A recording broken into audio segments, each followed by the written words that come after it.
Hey guys, it's Magic Turtle 643 here. Thought I'd do something a little different today. I don't usually do Let's Play type things, but I was playing with WarioWare DIY the other day, and I remembered all the microgames that I spent hours making, so I thought it'd be fun to show them off because they're basically just going to be lost in the sands of time if I don't. So here we go. Here's one I made that's like a sci-fi game where basically there are little like enemy ships and you have to shoot them with these little cannons. And I made that terrible music in the background too. What is that? Oh no. Sometimes it doesn't work. You literally can't beat it just because of the randomizer, which is funny. Okay, this one is Duck Dodgery. I did a series of like duck and frog ones where you have to jump from each lily pad to avoid a toxic bubble, which is not intuitive, but I know what to do because I made it. There we go. I avoided the bubble. And if you notice, there are item bubbles around where if you pop one, there's a 2 in 3 chance of that rainbow frog helping you in some way. Let's see what happens when one comes out. There, he just shot it with a cannon. So now I don't have to worry about the toxic sludge bubble. That's a cool frog right there. He's got my back. Let's see if I can do the other 2 items. Give me a bubble, thank you. There, he just shot it again, but I still splashed in my face. You tried, buddy. This tapping lily pads thing does not... I don't think most people would guess. Okay, so that was a biohazard bubble, so that made it worse. Now I have 2 toxic bubbles to avoid when that happens. So it's kind of like up to you if you want to pop the bubbles and try to help yourself or not. I just lost. It's pretty hard. There's one more thing that the frog does to help you. Let's see if I can get it. Also, the bubbles don't appear until halfway through. There you go. See, he climbs onto it and drags it to slow it down. Pretty cool! Oh yeah, this one I spent an entire train ride to Chicago creating. There's the random germ, and you have to use the correct poison, and then there's like a spider germ at the end who fades in and out of existence, and you have to tap him. So it's a different color, red, and then you gotta tap the spider, and then all the poisons splash in his face and kill him. That's pretty fun. Figuring out how to do the randomizer was one of the hardest parts. This is a really simple game that is probably one of my best because it's simple and polished. You gotta get 2 of the corresponding color. There's a lemon, and then a strawberry thing. They're not really real fruits. That's like a purple strawberry, and that's like a, I don't know, grapefruit. I was trying to create fictional fruit. Let's see if I can do all 3. And... whoop, I missed. Come on. Great, I did it. Oh yeah, this one is really buggy and bad. I was trying to do like a breakout clone where you have to break the blocks, so you just kind of put the paddle in between these 3 spots. And this one also has power-ups. There's one. Oh, I missed it. I lost.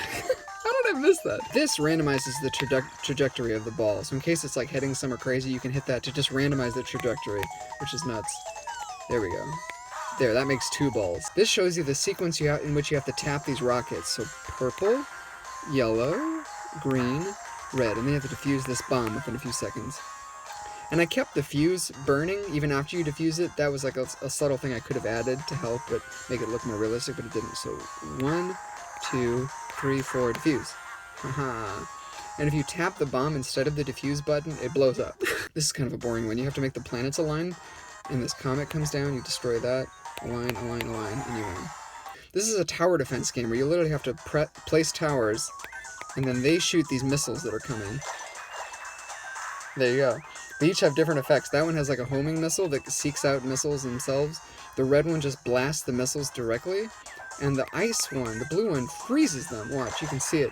Well, it didn't work that time. There we go, see? And what's cool about this is you literally, if you don't place them fast enough or in the proper formation, you do lose. The missiles make it through and you lose, which is cool. I don't know how I pulled that off. There, see, it froze that one. There we go. I love that one. That's probably the best game. If not that one, then this one, which is like an RPG where you have to fight like this evil witch thing.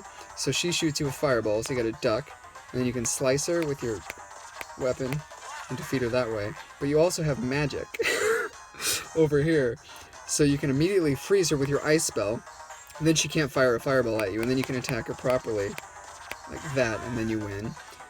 And halfway through the game, or maybe you have to use a certain amount of attacks, you get the bolt power-up. So you fight her, duck, and then you can shoot her with bolt, which is an instant kill. Whoop, get her. There we go. She's dead. And that's how you do that. And if she gets you with the fireball, I'll show you. If you're just like, I'm just going to fight her. I didn't notice. You're dead. This one's really poorly designed, but this is like a platformer. It's like a Mega Man type game. You can fire at these enemies. Can't get him, but I'll get a power-up and blast him with the giant gun cannon. And then you just get to the end and you win. Yeah, this is a rat race game. You're this rat up here, and you have to race to the end with these controls. But there are obstacles. Yeah, see, hit the rock and he beat me. You just move in tiny little pipsqueak increments at a time, and you really don't want to hit the bomb because that knocks you back. There you go, I won that time. And that's an oil slick. Alright, I'm just gonna hit the bomb.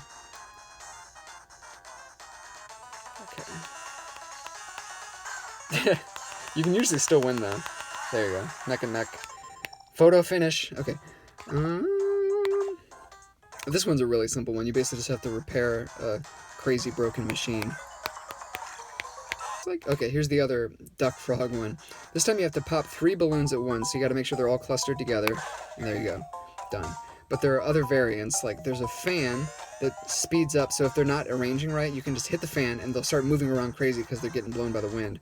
Or the frog will sneeze on them and slow them down. And there's a metal balloon. Nothing will happen to that one. So basically, oh, and you only get one explosion, right? So it's like, bam, there you go. And if you, and you can't pop anymore. He can still sneeze though. You can still blow things with the fan. It's fun to like, you sneeze them because you want them to cluster together, but you're like, actually, I screwed that up. So you want them to go fast again. And if you pop only 1, you lose. That was only 2, but I still lost because it has to be 3 at once. Again, I don't know how I coded that. It's pretty impressive. At least for me. I'm sure other people are geniuses and could be able to do it more amazingly. This is a rhythm game. It's like a jelly jam. I forgot what I called it. But you're like jamming out. Bang, bang, boom, boom. It's the same song every time. This is another one of the terribly designed ones. You're a little water droplet and you have to extinguish that fire guy who's shooting fireballs at you just by touching him. There you go. And this is your tiny little D-pad. It's so clumsy. And he doesn't stop moving, which makes it even harder. But this also has power-ups, so I just got the shield, which makes me impervious to his fireball and makes my radius much bigger. In the final power-up, you get a bubble shooting power. Let's see if this one is it. Yeah, it is. Fire. Got him. Alright, so thanks for watching. Those were my WarioWare DIY games. A game that nobody remembers, but there is a new Nintendo game coming out where you can, like, make your own games or something, so that's what made me think of this, and I'm really excited to get that. Subscribe for more videos, and I'll see you next time. And remember, if you make a game out of a game, then you're not a game designer, you're just a person playing a game. Bye.